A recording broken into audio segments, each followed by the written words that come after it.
এই রে বাবা, এই মন্দির মনে করেন অগত্যা না হলেও 400-500 বছর বয়স হয়ে গেছে। আপনার আগে আপনার বাবা দেখছিল এই মন্দির? হ্যাঁ সেদিনই হ্যাঁ হ্যাঁ, অর্থাৎ হিন্দুস্তান পাকিস্তান হ্যাঁ যখন হয়েছে না, তার আগেই বাবাই সোনার বাড়িঘর ছেড়ে তারা চলে আসে। মানে আমাদের এই যে ফেসিস্ট সরকারের সময় যে আরম্ভ হয়েছিল, ওরা তো কোনো মানে যে আওয়ামী লীগ করলো মানে কি সবকিছু তার ক্লিয়ার। ওর চাকরি এক জায়গায় জব করলেও হলো, না করলেও হলো।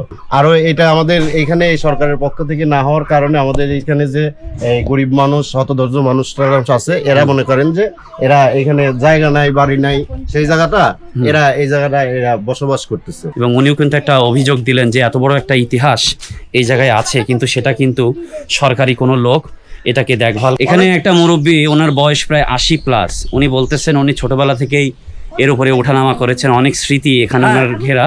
তো উনি বলতেছেন যে কোনো একটা সময় সরকারি লোকজন এখানে এসেছিল, এই মন্দিরের চারপাশ দিয়ে খনন করে এটাকে নতুন করে রিপেয়ার করার চেষ্টা করেছিল, কিন্তু সেই যখনই গর্ত খনন করে তখনই তার ভিতর থেকে অনেক সাপ বের হয়, এবং সেই সাপের ভয়ের কারণেই কিন্তু তারা সেই সরকারি কর্মচারী এখান থেকে পালিয়ে চলে যায়। Hello everyone, it's me John once again I come back to you. আমি এখন বর্তমান আছি সিরাজগঞ্জ জেলার শাহজাদপুর উপজেলার পোতাজিয়া গ্রামে, যেটি পোতাজিয়া ইউনিয়ন। তো এখন দেখেন আমি একটি বিশেষ ধরনের ভ্যান পেয়েছি, যেই ভ্যানটিতে আসলে সেই ছোট ছোট সিট মতো, সেই ভ্যানে বসে আমি এখন একটি প্রত্নতান্ত্রিক নিদর্শন এক্সপ্লোর করতে যাচ্ছি। এই পোতাজিয়া গ্রামের ভিতর থেকে আপনারা দেখতে পাচ্ছেন গ্রামের মাঠ এবং বিভিন্ন মানুষের বসতি এবং ঘর বাড়ি আপনারা গ্রামের আশপাশে দেখতে পাচ্ছেন, এই রাস্তার আশপাশে দেখতে পাচ্ছেন। তো সে কি এমন এক ইতিহাস যে এই পোতাজিয়া গ্রামের ভিতরে লুকিয়ে আছে, চলেন আপনাদেরকে আজকে করে দেখাবো। ততক্ষণ পর্যন্ত আমার সাথে থাকুন। তো আপনাদেরকে বলেছিলাম আমি এক বিশেষ জায়গায় যাচ্ছি প্রত্নতান্ত্রিক নিদর্শনের খোঁজে। তো এখন আমি আপনাদেরকে দেখাবো সেই পোতাজিয়া, সেই নবরত্ন মন্দির। আপনাদেরকে সেই মন্দিরটাই এখন দেখাবো। এই মন্দির আশপাশে এখন বাড়ি হয়ে গেছে, এবং মন্দিরটাই যে দেখতে পাচ্ছেন এটাই সেই মন্দির। মন্দিরটা এখন ধ্বংসস্তূপে পরিণত হয়েছে, যেই মন্দিরে এখন আর পূজা করা হয় না। তো চেষ্টা করছি এখান থেকে দেখানোর। পিছনে দেখতে পাচ্ছেন যেই লম্বা জায়গাটা, এটাই কিন্তু সেই মন্দির। আপনাদেরকে একটু দেখাচ্ছি। এখানে এখন সাধারণ মানুষরা বসবাস করে, যার কারণে কিন্তু এই মন্দিরটা এখন আর ওইভাবে চলমান নেই। এদিক দিয়ে একটু গেলাম, হ্যাঁ আপনারা কিছু মনে করেন না। তো এই যে দেখতে পাচ্ছেন এটাই কিন্তু সেই মন্দির। মন্দিরটা এখন পুরাই ধ্বংস হয়ে গেছে, ধ্বংসস্তূপে পরিণত হয়েছে। এবং এই সেই মন্দিরের ভিতরে, এটা কি মন্দিরের ভিতর ছিল না? হ্যাঁ না, এটাই ঘরটা আলাদা, পরে বানানো হয়েছে আলাদা। আচ্ছা, এই যে এখানে কিন্তু সেই পূজা করা হতো। আমি দেখাচ্ছি আপনাদেরকে এদিক দিয়ে একটু। এই যে এই সেই মন্দির। হ্যাঁ ও, এখানে একজন মহিলা, ভদ্র মহিলা, উনি বলছেন উনি হওয়া পর্যন্ত দেখে নাই যে এখানে পূজা হচ্ছে, আর এখানে পূজা পাঠ কিছুই নাকি হয় না। আসলে এটার কোনো সঠিক তথ্য নেই যে কত সালে এটা নির্মাণ করা হয়েছে। তবে এই মন্দিরের ব্যাপারে ইতিহাসে পাওয়া গেছে পাবনার একজন বিখ্যাত একজন ব্যক্তির কাছে, তার ব্যাপারে আমি আপনাদেরকে বলবো। তো আমরা আপনাদেরকে এই মন্দিরটাই দেখানোর চেষ্টা করছি। এখন এই পাড়াটাতে কিন্তু আর হিন্দু ধর্মী লোকজন নেই, সবাই এখন মুসলমান ধর্ম অনুসারী মানুষজন এখানে বাস করেন। না না, সমস্যা নাই। তো আপনারা দেখতে পাচ্ছেন। তো আমি এখন এই মন্দিরের পেছন সাইডটা আপনাদেরকে দেখাবো, এবং এই মন্দিরের যে ইতিহাস, সেই ইতিহাসটি আপনাদের সামনে উপস্থাপন করার চেষ্টা করব। আপনারা এখন দেখতে পাচ্ছেন সরাসরি সেই পোতাজিয়া, সেই নবরত্ন মন্দিরের সেই দেওয়ালগুলো। এই যে সেই মন্দির, এটাই কিন্তু সেই মন্দির। এবং এই মন্দির সিরাজগঞ্জ জেলার শাহজাদপুর উপজেলায় কিন্তু এই মন্দিরটা হচ্ছে অবস্থিত, যেখানে কিন্তু একটা ছোট স্পেস দেখতে পাচ্ছি মন্দিরের, আপনারা দেখতে পাচ্ছেন। এই মন্দিরটা কিন্তু সেই অনেক আগে নির্মাণ করা। এর নাম পোতাজিয়া নবরত্ন মন্দির। ইতিহাস সম্বন্ধে শ্রী রামায়ণ সাহা পাবনা জেলার ইতিহাস গ্রন্থে জানা যায়, পোতাজিয়া রায়বংশের প্রতিষ্ঠাতা চণ্ডীপ্রসাদ রায়ের বংশধর কর্তৃক আনুমানিক 7ম শতাব্দীর সময় কিন্তু এটা নির্মাণ করা হয়। মন্দিরটি বর্তমান প্রায় ধ্বংসস্তূপে পরিণত হয়েছে, আপনারা দেখতেই পাচ্ছেন। সম্পূর্ণ ধ্বংসস্তূপে কিন্তু পরিণত হয়েছে। দুদিকে ভাঙা দেওয়াল দেখতে পাচ্ছেন আপনারা, এবং আধা গোলাকার একটি গম্বুজের তৃতীয় অংশ, যেটি আমি আপনাদেরকে দেখিয়েছি। উত্তর দিকে দেওয়ালে গায়ে কিছু নকশা করা ইট ছাড়া বর্তমান এখানে আর কিছুই নেই। বর্তমান এই মন্দিরে চারদিকে বাড়ি, এই যে দেখতে পাচ্ছেন চারিদিকে কিন্তু বাড়ি, এবং এই যে সেই মন্দির, এই মন্দিরে কিন্তু বর্তমান দেখতে পাচ্ছেন সব ওই সেই গোবরের একটা অংশ প্রলেপ কিন্তু এখানে ব্যবহার করা হচ্ছে। এবং এটি তৃতীয় তলার উপরে, তৃতীয় তলা মতো ছিল সম্ভবত। এই যে সেই নকশাগুলো আপনারা দেখতে পাচ্ছেন এই দেয়ালে কিন্তু সেই মন্দিরের নকশাগুলো, এবং এর সামনে থেকে এই মন্দিরটা আপনাদেরকে দেখানোর চেষ্টা করছি।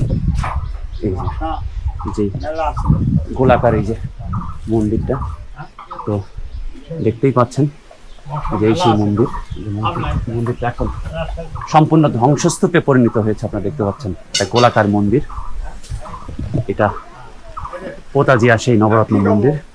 তো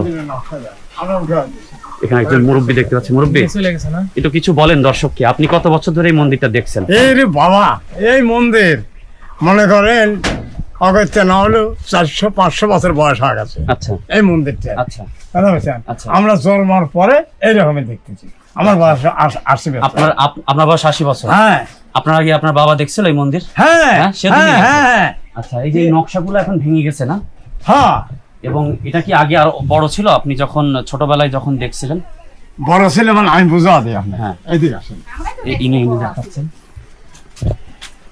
ওই যে মধ্যে সেন্টার দেখছেন? হ্যাঁ, সেন্টারটা ওই যে গোল, ওই যে হ্যাঁ হ্যাঁ ওইটার মধ্যে সেন্টার। আচ্ছা, আর চারিদিক দিয়ে এরকম রুম ছিল, ছোট ছোট রুম। ছোট ছোট রুম ছিল? হ্যাঁ, ছোট ছোট রুম ছিল। সেগুলো এখন ভেঙে ফেলা হয়েছে না? এমনি ভেঙে আছে, এমনি ভেঙে গেছে? এমনি ভেঙে আছে। কেউ বলে আপনি ছোটবেলায় কি দেখছেন এখানে পূজা হতে দেখছেন আপনার ছোটবেলায়? না না না না পূজা হতে না দেখেন? না না, অনেকদিনই বন্ধ আছে। এরা অর্থাৎ হিন্দুস্তান পাকিস্তান হ্যাঁ, যখন হয়েছে না, তার আগেই বাবাই সোনার বাড়িঘর ছেড়ে তারা চলে আসে। আচ্ছা কথা বুঝছেন? আচ্ছা। তারা থাকে নাই, মানে দেশ পার্টিশন হলেই হবে হিন্দু লোক না, হ্যাঁ, শুধু ওখানে টাকা পয়সা বাড়ির কাগজ গ্রহণ দিয়া আর সোনার বাড়িঘর জমি টমি বা ছেলে তুই চলে আসে। আচ্ছা, কথা বুঝছেন? বুঝতে পারছি। আপনার জানটা আগে বাঁচাইছেন যে এখানে আর থাকা ওই সেই 47-এর সময় যখন দেশ ভাগ হয়ে গেল, মানে ভারতবর্ষ আলাদা হয়ে গেল, হ্যাঁ, বাংলা ভাগ হয়ে গেল, হ্যাঁ, হ্যাঁ। পাকিস্তান আলাদা হয়ে পশ্চিম গেল, পাকিস্তান, হ্যাঁ, পূর্ব পূর্ব পাকিস্তান, পাকিস্তান এবং ভারত স্থান তারা আলাদা হয়ে গেল, হ্যাঁ, সেই হ্যাঁ। সময়টার কথা বলতে। হ্যাঁ হ্যাঁ হ্যাঁ হ্যাঁ, আচ্ছা, সেই সময় এখানে এখন সাধারণ মানুষ আসে, মানে এমনিতেই দূর দূরান্ত থেকে কেউ দেখতে আসে? আমি আসে। যেমন বাইরে থেকে আসছি এটার ইতিহাস মানুষকে দেখানোর জন্য, আমার মতো লোকজন এখানে কি আসে?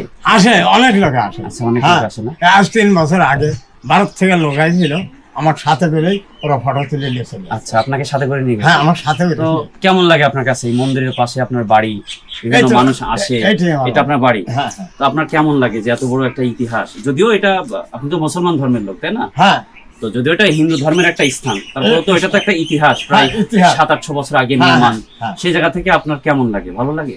না, ভালো লাগবে না, কত এর উপরে আমরা উঠেছি আগে, আচ্ছা, এর উপরে উঠেছি। মানে আপনাদের সেই ছোটবেলায়? হ্যাঁ হ্যাঁ হ্যাঁ হ্যাঁ, আচ্ছা ওই মোর আসলে একটা বেলগাল, আচ্ছা, ওই বেলগাল এই ইট দিয়েই মারিয়ে দিয়েছি, বেল পড়ছে নিয়ে তখন লাল লাল আসলাম, তখন আমরা নিয়ে খাইছি। বুঝতে পারছি। বিরাট।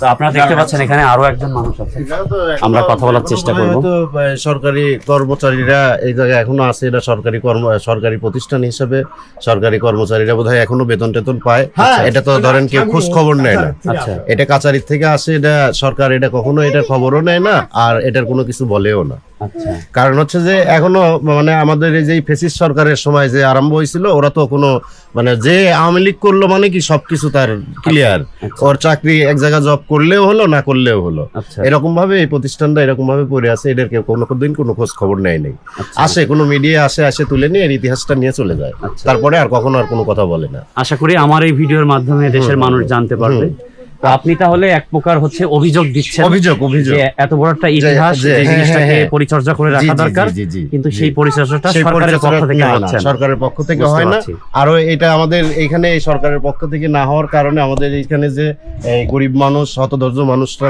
আছে, এরা মনে করেন যে এরা এখানে জায়গা নাই, বাড়ি নাই, সেই জায়গাটা এরা এই জায়গাটা এরা বসবাস করতেছে। আচ্ছা। আসলে তো এটা বসবাসের জায়গা না। আচ্ছা। এটা যদি আমাদের এখানে সরকারি কোনো প্রতিষ্ঠান করে দিত, তাহলে আজকে যারা বসবাস করতেছে তারা এখানে কর্মরত ভাবে থাকতে পারতো। আচ্ছা, কিন্তু সেইখানে এই জায়গা সরকারের কোনো উদ্যোগ থাকে না। তো আপনার বাড়ি কি এখানেই? আমার বাড়ি এখানে। আচ্ছা, তো আপনি এখানেই মানে জন্মস্থান এখানে? আমার জন্মস্থান এখানে, আমার মাতৃভূমি এখানে, আমার সব এখানে। আচ্ছা আচ্ছা, তো আপনারা দেখতে পেলেন উনি কিন্তু অনেক মূল্যবান কথা বললো, যেটা ইতিহাসের ভাষায় আমরা ইতিহাস সংরক্ষণের ক্ষেত্রে প্রত্যেকটা দেশ কিন্তু তাদেরকে সাহায্য করে থাকে। এবং উনিও কিন্তু একটা অভিযোগ দিলেন যে এত বড় একটা ইতিহাস এই জায়গায় আছে, কিন্তু সেটা কিন্তু সরকারি কোনো লোক এটাকে দেখভাল করে না, এটাকে হচ্ছে আপনার যত্ন করে না। এই দেখতেছেন না, হ্যাঁ। আসেছে জি, এই যে এই সমান খাল করছিল এরা, আচ্ছা এই সমান খাল করে চাইগুলো বোনাত কাটিছিল। আচ্ছা এই বোনাতের থেকে এত সাপ বাড়েছে, আচ্ছা তাহলে একটা বাড়ি ঘর এখানে কিচ্ছু নাই, আচ্ছা শুধু বাবুর বিল্ডিং ওই পাশে ছিল। আচ্ছা, এত তো এখানে খাল করা হয়েছিল এক সময়, হ্যাঁ হ্যাঁ শোনায়। এবং সেই খালের ভিতরে সাপ থাকতো? সাপ থাকছে নিচে, আচ্ছা, আচ্ছা, নিচে এই মন্দিরের নিচে? এই মন্দিরের নিচে। আচ্ছা, সেটা এখন বন্ধ হয়ে গেছে না? বন্ধ হয়ে গেছে মানে এক রাতে ওরা পালা চলে এসেছিল, এক রাতের ভিতরে। আচ্ছা এই জায়গা দিয়ে হয়তো 15-20টা ঢেকি বাড়ছিল, আচ্ছা, সরকি চুন সমস্তই তাদের জিনিস লিয়েছিল, যে সারবে মানে ওই সেই হিন্দুরা, হ্যাঁ হ্যাঁ হিন্দুদের কথা বলতেছে না, যে এই তাহলে? সরকার থেকে পাঠায়। ও সরকার থেকে? হ্যাঁ। এর ভিতর থেকে কি বেরোইছিল? চুন? না, চুন সুরকি হ্যাঁ, ওরা লিয়েছিল। ও নিয়ে আসছিল এটা মানে মেরামত সাজার কর- জন্য, মেরামত করার জন্য। হ্যাঁ, হ্যাঁ, হ্যাঁ। আচ্ছা, ওই সাপ দেখে ওরা পালাই চলে এই গেছে। যে বাবা এক আচ্ছা। রাতের ভিতরে এখানে একটা মুরব্বী, ওনার বয়স প্রায় 80+, উনি বলতেছেন উনি ছোটবেলা থেকেই এর উপরে ওঠানামা করেছেন, অনেক স্মৃতি এখানে ওনার ঘেরা। হ্যাঁ। তো উনি বলতেছেন যে কোনো একটা সময় সরকারি লোকজন এখানে এসেছিল, এই মন্দিরের চারপাশ দিয়ে খনন করে এটাকে নতুন করে রিপেয়ার করার চেষ্টা করেছিল, আবার গলা কিন্তু দিয়ে- সেই যখনই গর্ত খনন করে তখনই তার ভিতর থেকে অনেক সাপ বের হয়, এবং সেই সাপের ভয়ের কারণেই কিন্তু তারা সেই সরকারি কর্মচারী এখান থেকে পালিয়ে চলে যায়। একবার পালিয়ে আসছে। এই কথাটাই আসলে মুরব্বী বলতেছিল, আমিও আসলে বুঝতে পারি নাই, সিরাজগঞ্জের ভাষা একটু অন্যরকম। হ্যাঁ। তো যাই হোক, অনেক ধন্যবাদ আপনাকে ইতিহাসটা বলার জন্য। তো আপনারা এখানে একজন মুরব্বী এবং স্থানীয় মানুষের মাধ্যমে জানতে পারলেন যে এটাই কিন্তু আমার পেছনে যেটা দেখতে পাচ্ছেন, হ্যাঁ। সেই নবরত্ন, আরেকটা কথা সেই বলা যায়, নবরত্ন মন্দির, পতজিয়া নবরত্ন এইখানে? মন্দির। জি, মানে খুব যদি প্রবল শক্তিশালী হিন্দু লোক থাকতো, আচ্ছা, তাহলে সরকারের সাথে লেখালেখি করে যে কেন আমার মন্দির এই অবস্থায় থাকে। রাইট, কারণ তাদের তো এটা পূজার একটা জায়গা। হ্যাঁ, এখন পূজার একটা। এখন কোনো হিন্দুই নেই আশপাশে, না? আছে এই মরা হিন্দু আছে, ওর কোনো কাজ নেই। আচ্ছা, ও কলমে আর কাটে না। বুঝতে পারছি। তো আপনাদেরকে যেটা বলেছিলাম যে সেই 7ম শতাব্দীতে কিন্তু এটা নির্মাণ, আপনারা দেখতে পাচ্ছেন, যেটা এখন অনেকটা ধ্বংস হয়ে গেছে। এবং আমি সেই গোল চিত্রটা আমি আবার আপনাদেরকে দেখানোর চেষ্টা করব। এবং এখানে একজন ইয়াং মানুষ দেখলেন, এই সময়ের যে বড় ভাইয়ের সাথে আমাদের কথা হচ্ছিল, উনি বলল যে এখানে যে মানুষগুলো বসত করতেছে অরিজিনালি তাদের এই জায়গাগুলো সরকারিভাবে এখনো ফিক্স করা হয় নাই, যার কারণে তারা কিন্তু এখানে থাকছে। তো আমি আরেকবার আপনাদেরকে সেই গোল চিত্রটা দেখাবো। এই যে দেখতে পাচ্ছেন আমার পিছনে কিন্তু সেই গোল চিত্রটা, যেটা একসময় গোল মন্দির ছিল, এই যে গোল চিত্রটা। তো এই যে এই সেই কিন্তু গোল চিত্রটা, এবং এখানে কিন্তু এখন বর্তমান অনেক মানুষ বাস করে থাকে। তো আজকের মতো আমি এখান থেকেই বিদায় নেব। আমি চেষ্টা করেছি আপনাদেরকে এই পতজিয়া নবরত্ন মন্দিরের ইতিহাস আপনাদেরকে জানানোর, এবং আমি যতটুকু পেরেছি আপনাকে জানিয়েছি। আর একবারও বলছি, এই মন্দির সম্পর্কে কিন্তু শ্রী রামাধরণ সাহেব, যিনি পাবনা জেলার একজন বিখ্যাত ইতিহাস গ্রন্থকার ছিলেন, তার ওখানেই পাওয়া যায় যে রায়বংশের প্রতিষ্ঠাতা চন্দ্রীপ্রসাদ রায়ের বংশধর কর্তৃক কিন্তু এই মন্দির নির্মাণ করা হয়। আপনারা এই যে দেখতে পাচ্ছেন, এখন খুবই ছোট একটা অংশ দেখা যাচ্ছে, এবং বর্তমানে এটি সম্পূর্ণ ধ্বংসরূপে অবস্থান করছে। তো এই ছিল সেই পতজিয়া নবরত্ন মন্দির। তো আজকের মতো আমি এখান থেকেই বিদায় নিচ্ছি। আবার দেখা হচ্ছে সিরাজগঞ্জের নতুন কোনো এক্সক্লুসিভ আপডেট এবং ইনফরমেশন নিয়ে। ততক্ষণ পর্যন্ত আপনারা ভালো থাকবেন। আবার আমি চেষ্টা করব কোনো তথ্য আপনাদের সামনে প্রদান করা। আপনারা আমাকে কমেন্ট করে জানাবেন যে আমি সিরাজগঞ্জ জেলা শেষ করে কোন জেলায় যাব এবং সেই জেলার ইতিহাস আপনাদের সামনে তুলে ধরব। ততক্ষণ পর্যন্ত ভালো থাকবেন। বাবাই ফ্রম জন, থ্যাংক ইউ।